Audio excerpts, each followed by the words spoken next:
she, her. I've been a longtime member of TPC on the Justice Allies team, Diana's List, TPC Singers, and the Music and Worship Committee.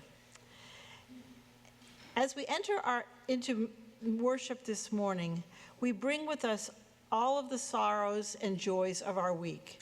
And we know that here we are held in loving community. Here we are reminded that we are a part of something larger than ourselves. Here we seek to counter oppression, to work for healing and justice in a bruised and broken world. Here we invite all of you to bring your perspectives, your beliefs and doubts, and all that is unique and wondrous about you to our service. In the spirit of love, all are welcome here. For those of us joining us in person, there are a few things you might want to know. Our congregation is mask optional, and if you would like to be seated in an area where others are also wearing a mask, this section over to the left under the windows is reserved for people wearing masks. You can use the QR codes at either entrance or in your pews to pull up an order of service on your phone, or take one of the large print copies available at either entrance. Our service is being recorded today and will be available on YouTube later. We will have spoken joys and concerns today before our meditation and prayer. And you can light a candle, a silent candle of joy or concern on the table to your right at any time during the worship service, or use the space in the far back corner for private reflection during the service. People of all ages are welcome to move about in the sanctuary as they need to, or to make themselves comfortable in the cozy zone well, there's already some people in the cozy zone in front of the first pew. Children's programming for elementary school-aged kids is happening today. During the service, we will have childcare available for children under 4 in the nursery, located in our parish hall. Our new childcare provider, Rachel, will be in the nursery. Many thanks to Meredith, who is our camera point person today, and to Tom, who is our Zoom usher. If you're new to Theodore Parker Church or are visiting today, we'd love to stay in touch. You're invited to fill out a connection card, which will give you an opportunity to sign up for our weekly updates and to help us welcome you. A link to the connection card will be in the chat, as well as our contact info. Those joining us here in the sanctuary are encouraged to fill in the contact card you'll find in your pews within the welcome brochure. Now we'd like to take a moment to greet one another. For those of you on Zoom, putting your video on for this time helps us connect. So Meredith, would you please put I can't see whether you have it up. Okay, so let's each give each other a big wave. And sanctuary folks, the camera under the clock is in the back.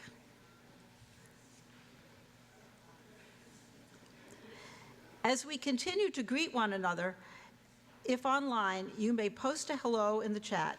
If you're physically in the sanctuary, we invite you to greet one another and say good morning, and please ask for consent before a hug or a handshake.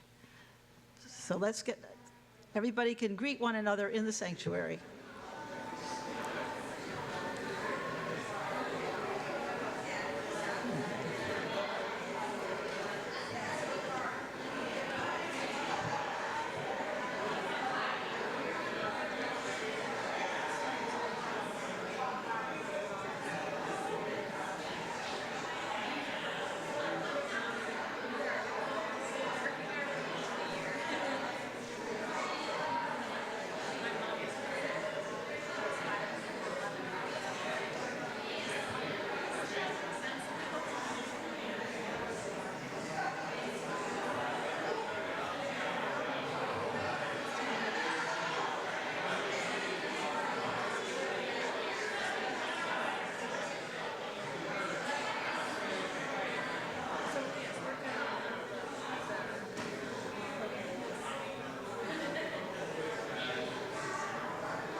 Good morning. My name is Rose. I use she, her pronouns, and I serve as this congregation's religious educator. It's so good to be with you all this morning. And I did want to offer a special welcome to our guest musician, Jonathan Knox, who you've already heard perform. So grateful to have you here today. Our opening words this morning are Invocation by Angela Herrera. Don't leave your broken heart at the door. Bring it to the altar of life. Don't leave your anger behind. It has high standards, and the world needs vision. Bring them with you, and your joy and your passion. Bring your loving and your courage and your conviction. Bring your need for healing and your power to heal. There is work to do. In all you have all that you need to do it, right here in this room. Come, let us worship together. Please join me now in singing our opening hymn. It's number 188 in your gray hymnal. The words will also be up on your screen. Come, come, whoever you are. Please rise, embody your spirit, and sing with us.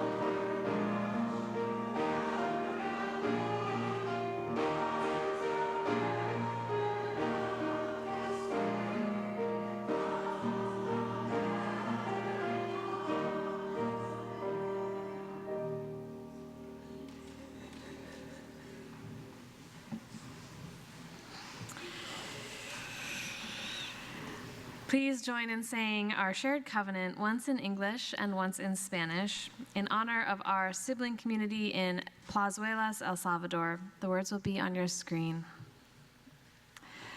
Love is the spirit of this church, and service its prayer. This is our great covenant, to dwell together in peace, to seek the truth in love, and to help one another. El amor es el espíritu de esta iglesia y el servicio es nuestra oración. Esta es nuestra gran promesa, vivir juntos en paz, buscar la verdad con amor y ayudarnos los unos a los otros. And thank you to Jojo and Kenny for lighting our chalice this morning. And I failed to introduce myself. My name is Reverend Heather Concannon. I use she, her pronouns, and I'm the minister of this congregation. And it's so good to be with you all this morning.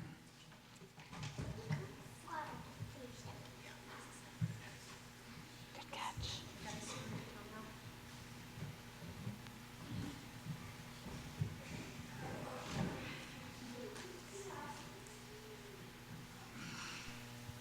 Good morning. We've got this mic working now, so exciting. And thanks again to Jojo and Kenny for that help. So this morning, I have a message for you all about covenant. It's something we talk about here a lot. I'm curious, who has heard us talk about covenant here at church? A good number of you, maybe everyone, yeah. In Unitarian Universalism, we use covenants in a really specific way. We use that word in a specific way. It's used in different ways in different traditions. But for us, covenant means the sacred agreements that we make with each other in community. They're what helps to bind us in community, keep us together. The reason I thought to talk about this morning, I have two reasons. One, I'm going to lead Children's Chapel in a little bit. And this morning in Children's Chapel, we're going to make our covenant for the year, our Children's Chapel covenant. And that's going to help us have agreements about how we're going to be together so that when we're together in Children's Chapel, we can be as kind and loving and respectful as possible. The second reason is because the message of today's service, what Reverend Heather will be preaching about, is conflict and the potential for conflict to be, when it is loving and respectful, the potential for conflict to be really helpful, to help us grow. And when I'm thinking about that conflict piece in particular, I'm thinking about how messy community can be. Have you all experienced that before? That there's a lot of messiness, a lot of relational messiness when we get together in community, right? And I think that there's a role of covenants in relation to that messiness that I wanted to bring out. I have a prop with me to help. I might need some kids' help with this prop. This right here, you see this little jar, this colorful jar. Any guesses of what's in here? I think the kids might know more than anything. Slime. Yep, one of the parents knew. Slime. This is, if anyone is confused, you might have missed the slime trend, but this is real big. I'm gonna try to open it briefly.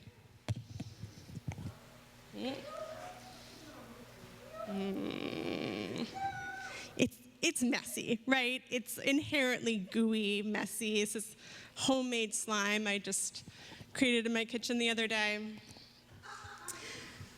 The reason why I thought to bring some slime in this jar is because I'm thinking about how something messy is possible when it has a container, right? If this was just in my hands, it would be really all over the place. It would be on my hands, it'd be on everywhere. But when it has a container, it works, right? I can carry it around. There's something to hold it together. I think that covenants in communities like ours work as a kind of container.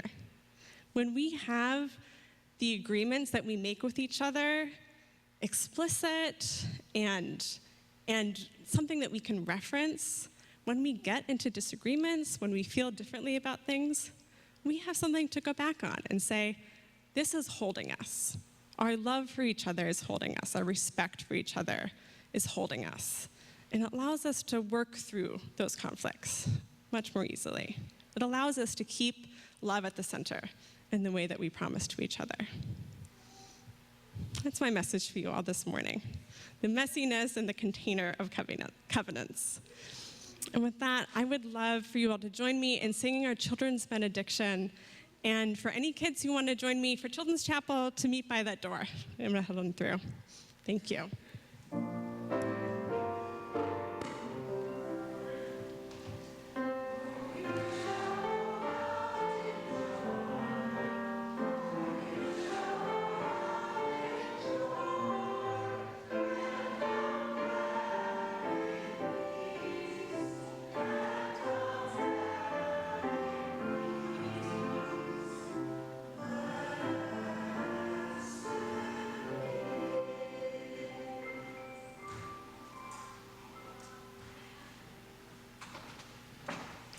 Good morning. So this morning we have a special element in our service today, which is commissioning our board. So the work of this leading a congregation does not just fall to one person or to the staff. It falls to many, many people, and each of us brings so many gifts to community, and we come into community to share those gifts in service to a larger whole. And as we begin a new congregational year, we want to commission some of the elected leaders in their work on behalf of this congregation, to bless them for their work ahead and to charge them to serve the community well. So I would like to call up our board to join me at the front of our sanctuary. Meredith St. John, our board president, Diane Issa, our vice president, Mark Ferenz, our treasurer, Katie Ford, our clerk, Ruth Kahn, and members at large, Ruth Kahn, Kathy Ware, Brian Cartwright, and Lee Hewitt. I think most are here this morning. Here, you go ahead in the middle.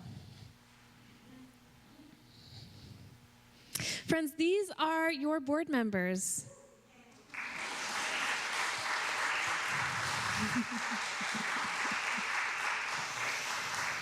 So board members, I have some questions for you, and then congregation, I have some questions for you, and I will prompt you to say we will when it's time to say we will. So board members, this congregation has elected you to serve in leadership. In this act, they have placed a sacred trust in you that you will faithfully carry out your duties on the board. So board members, will you strive to embody the mission and values of this congregation as you make decisions? Will you seek to act in ways that are worthy of the trust that has been placed in you? If so, please say, we will. We will. And board members, this congregation has entrusted you to act on behalf of the whole congregation. Will you put the good of the whole before your personal preferences? Will you listen to perspectives you may disagree with? And will you hold this congregation and its people with compassion and care? If so, please say we will. And congregation, you have a role in supporting your board as well. Will you do your best to support these leaders that you have chosen?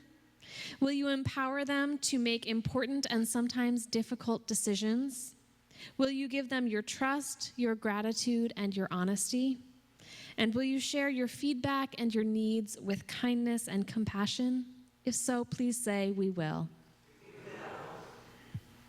So I invite everyone to raise your hands in blessing. Maybe send some good energy up to our board leaders at the front. Whether you're here in the sanctuary or online, send some good energy toward these leaders, and let's bless them. Spirit of love and service, we lift up our gratitude for these leaders who give of their time, their wisdom, and their energy in service of this congregation. May their leadership and their ministry to this congregation this year be a blessing to us all. May it be so, and amen. Thank you. You may be seated.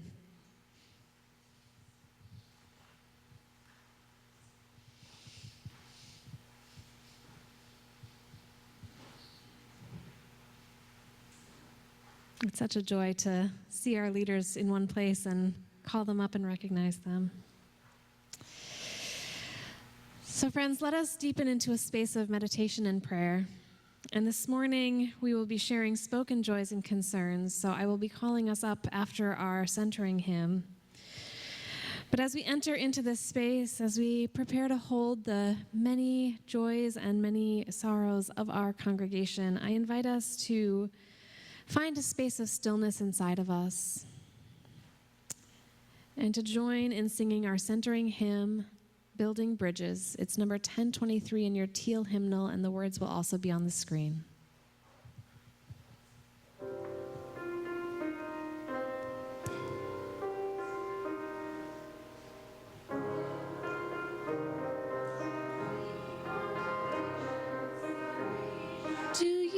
Will you reach out to me with all of our voices and all of our visions?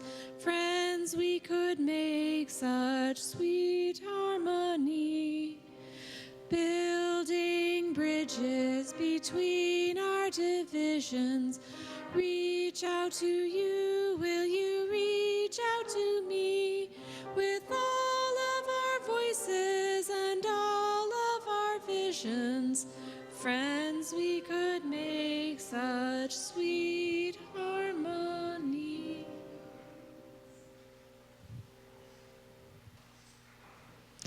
Friends, we come into community to share our joys and our sorrows with one another. And about once a month, we offer a space to do that in a spoken manner. Many weeks we have written joys and sorrows, and once a month we invite people up to light candles and speak into the microphone. If you have a joy or a sorrow that you would like to share this morning, I invite you to come forward to the microphone, light a candle, and share fully but briefly what is on your heart. And if you're joining us on Zoom, I invite you to type your joys or concerns into the chat box, and I will read it and light a candle for you.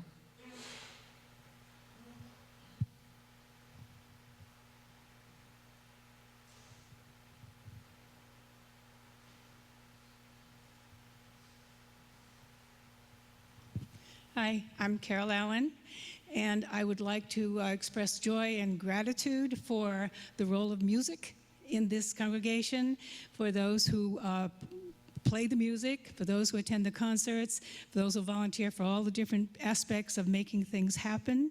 And I'd also like to report that we made over $700 last night.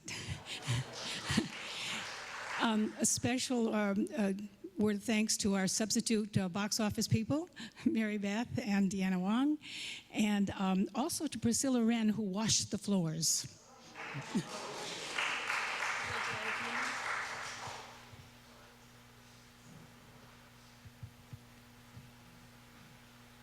I'm Deb Ferenz. Mark and I went to see Tom Stoppard's Leopoldstadt at the Huntington last night, and it just left me blown away with the scourge of anti-Semitism that hasn't gone away. I almost had to leave at the intermission because the first part leads you, it's about to be the Nazis taking over, and you sort of know what's going to happen. But it made me also wonder, are there younger people who don't know that story? I'm beginning to think so.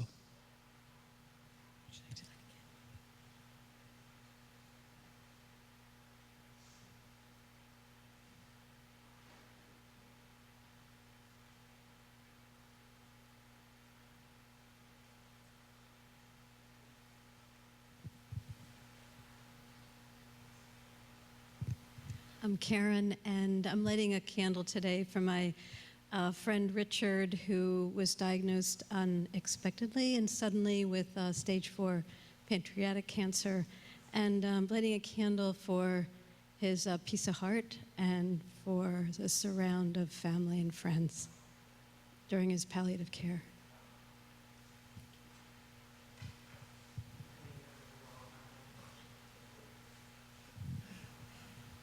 Hi, I'm Posey Walton. Muriel and another friend and I last night saw Is This America?, which is an opera written about Fannie Lou Hamer. There is one more performance of it this evening at 7:30. Where did we go? Rosie, it's at 2 o'clock. I'm going. Anyway, it was really worth seeing. It reviewed her life and reminded us that the problems have not been solved.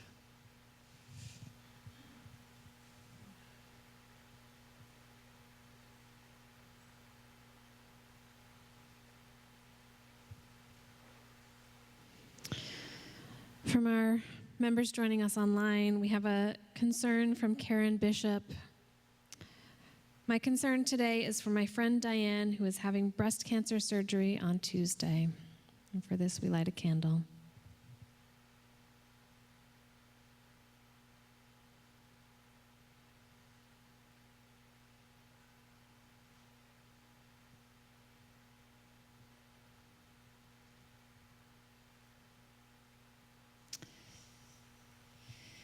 And friends, let us join together in a space of prayer and meditation as we hold all of these joys and all of these concerns, and the joys and concerns held in the silence of our hearts. We join with these words from Ted Loder. Gentle me, Holy One, into an unclenched moment, a deep breath, a letting go of heavy expectancies, of shriveling anxieties, of dead certainties, that softened by the silence and surrounded by the light and open to the mystery, I may be found by wholeness, upheld by the unfathomable, entranced by the simple, and filled with the joy that is you. Let us rest together into several moments of shared silence.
Today's reading is written by Gil Rendell from his introduction to the book Transforming Conflict, The Blessings of Congregational Turmoil by Reverend Teresa Cooley.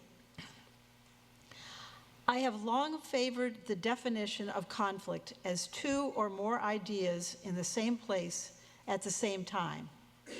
Conflict doesn't always have to create heat and discomfort. At its most basic level, conflict is part of the engine that drives us. Without conflict, we would only have one idea or one set of experiences. We would only do what we've always done. We would only know what we already understand. That is not a condition of comfort. It is stagnation. Stagnation is a steadily changing world is death.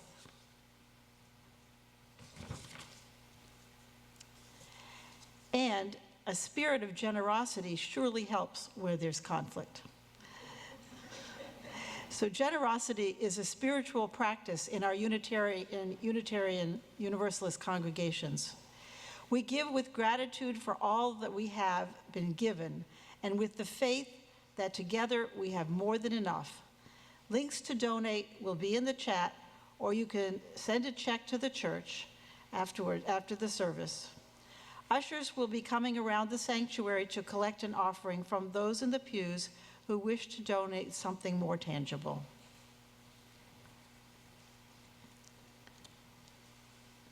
As Yukiko shares, oops, I forgot which music this is one.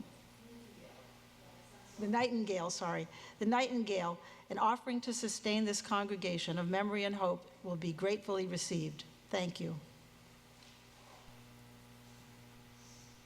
Oh, it's because I said this.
Early December 2015, I was only a few sentences into my Advent sermon, describing the ways that in the Christian tradition, the biblical readings for the Christmas season always kicked off with apocalyptic visions when the fire alarm went off. I stood stunned in the pulpit for just a moment before I invited the congregation to make their way toward the exits. The congregation's fire alarm system automatically summoned the fire department, who showed up at 11 a.m. on Sunday morning, engines blaring, because this was not, I repeat, not a drill. They did a full inspection of the building, and they pulled me and Reverend Nathan, my colleague at the church in Sherborne, aside. It seems like, they said, a small fire had been lit in one of the rooms. They brought us to see the evidence. In one of our meeting rooms was a metal chalice, and inside the chalice were the remnants of the tiniest fire, kindled with about a dozen tiny wooden matchsticks.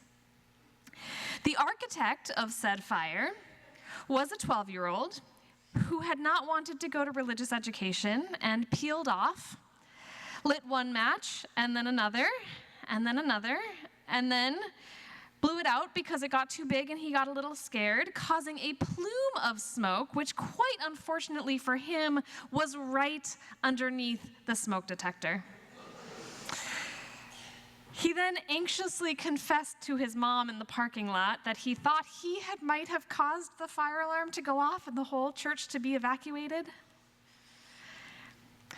So there was a bit of follow-up with this kid and his parents, but it left Nathan and I with a decision.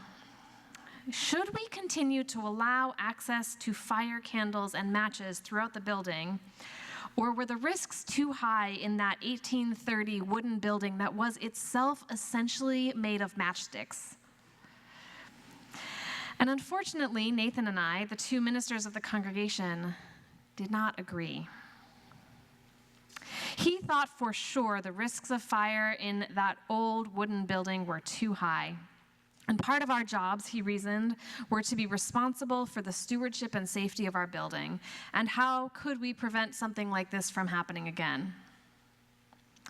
But for me, the scent of paraffin candle wax, the crackle of a match being lit, the soft glow, the smell of flame being extinguished, all of these conjured such deep and sensory experiences, memories of lighting chalices throughout my childhood, my young adulthood.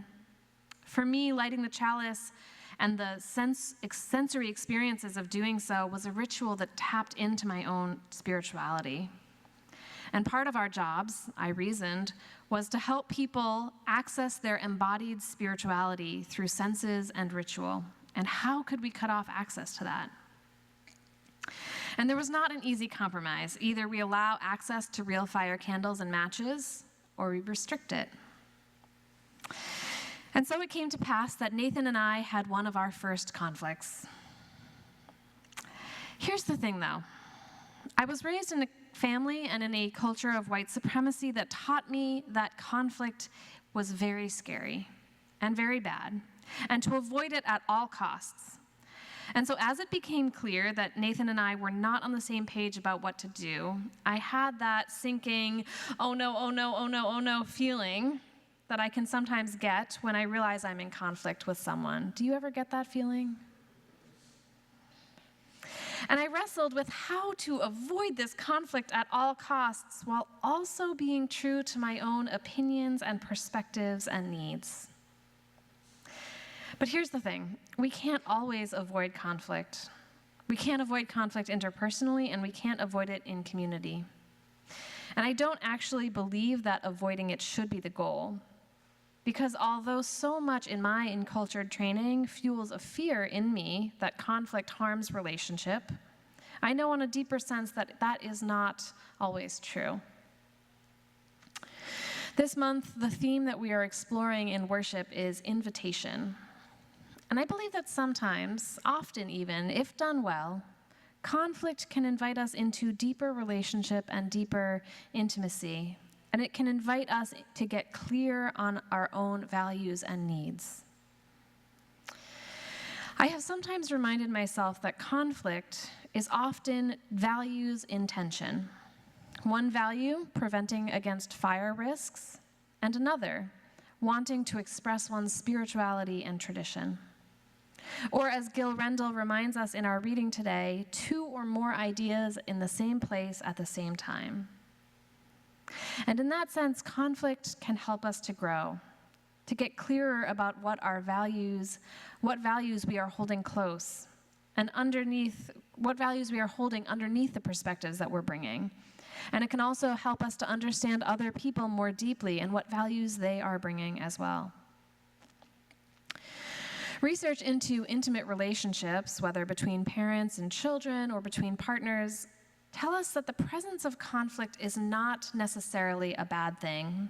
And in fact, sometimes the complete absence of conflict or outright conflict can be a warning sign. But what matters more in intimate relationships than the presence of conflict is the presence of repair. Meaning, when conflicts arise, which are inevitable, how do people reconnect, acknowledge that they see the other party's point of view, apologize when necessary, and affirm the importance of the relationship and the connection? Nathan and I never came to an agreement about what to do about the candles. A decision was made, and it doesn't so much matter to this story what the decision was or how we got there, because what mattered in that moment, at least to my story today, was that being in conflict actually strengthened our relationship in many ways. We demonstrated to each other that we could disagree and still work toward the same goal, that we could disagree and appreciate each other's point of view, that we could each make space for the other to be true to ourselves, and that we did not have to betray our own values or perspectives to be in relationship. We did not have to conform to something that did not feel true to us in order to maintain peace. And we could do this because we were working off of a strong foundation of trust and an assumption that the other person was truly wanting what was best for our congregation, and an acknowledgement that the values that the other person was holding were real and valid and important, alongside a deep respect for each other. Now, conflicts without this kind of foundation or without repair can be damaging, as can conflicts that have significant power differentials or abusive behaviors or devalue the humanity of other people. Those are not the kinds of conflicts I'm talking about. But when we're talking about conflicts that are rooted in a difference of opinion, in multiple points of view, that are rooted in values, there can be such an opportunity. We can avoid conflict, we can mediate it, we can manage it, but sometimes if we lean into it with love and trust, we can also allow it to transform us.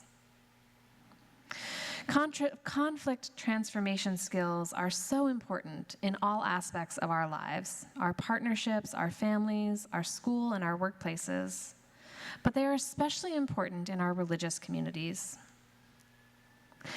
In her book, Transforming Conflict, The Blessings of Congregational Turmoil, Reverend Dr. Teresa Cooley writes about when conflict shows up in our churches, and she looks at conflict in our communities as opportunities for growth.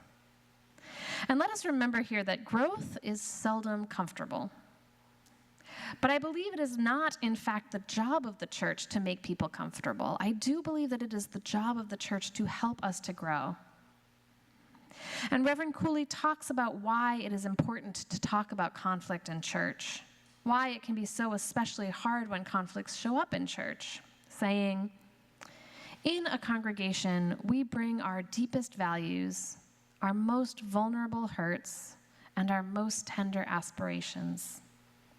Given that these are all deeply individual feelings, it is almost a necessity that they would collide with one another at some point. Our religious communities and our relationships to them, our needs within them can be so personal and so vulnerable. And yet it is also a place where we are in community with people we wouldn't necessarily choose to be in community with, which is both one of its greatest challenges and most beautiful gifts. And on a broader cultural level, we are in a period of immense social change, which means that the church and religion are also in a period of immense change. And Reverend Dr. Cooley again writes, "Change inevitably begets conflict, as there are many ways of processing change as people. And in times of enormous change, the conflicts can be commensurately large and sometimes as terrifying as the changes." And because we are in this period of change in our world, I believe that growing our skills to tolerate and manage conflict and even to transform it, seeing conflicts as an opportunity to deepen our relationships and to become stronger and more resilient and more grounded in our values.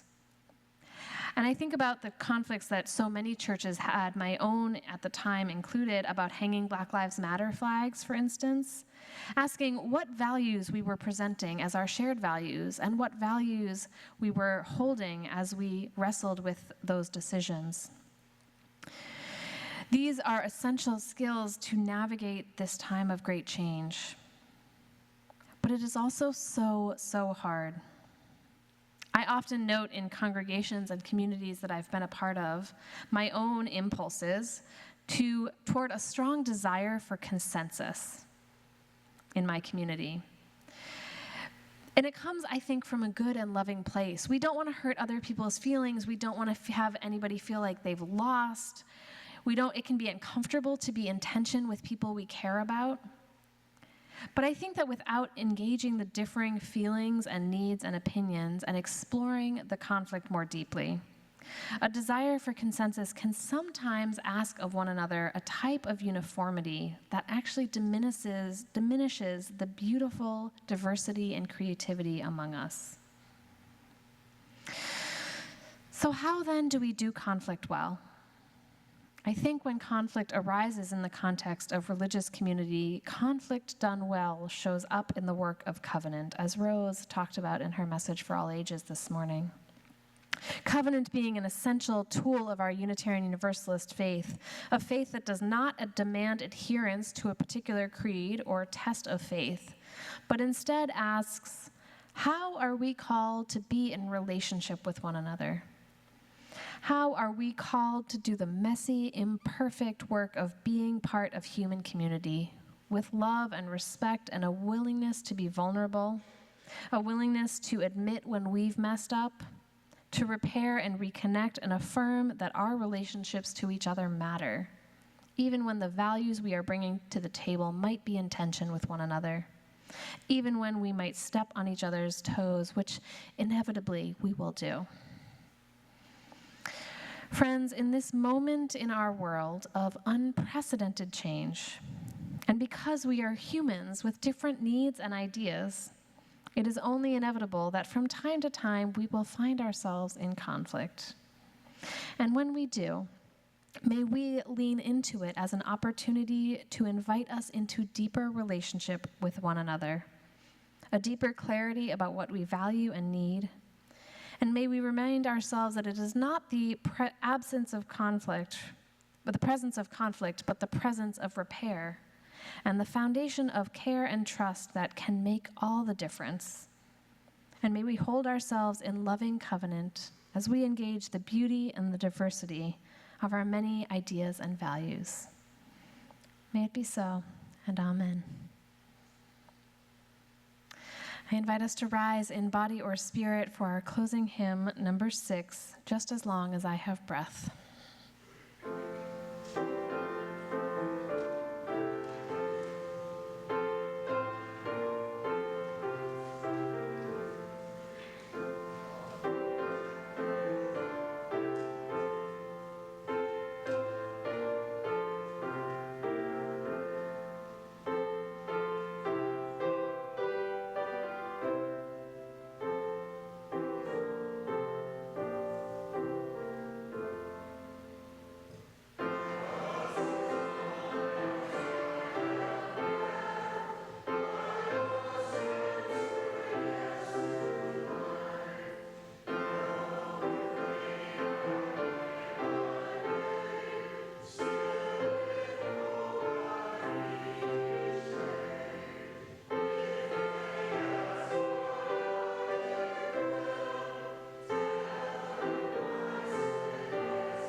Friends, a few announcements and invitations this morning.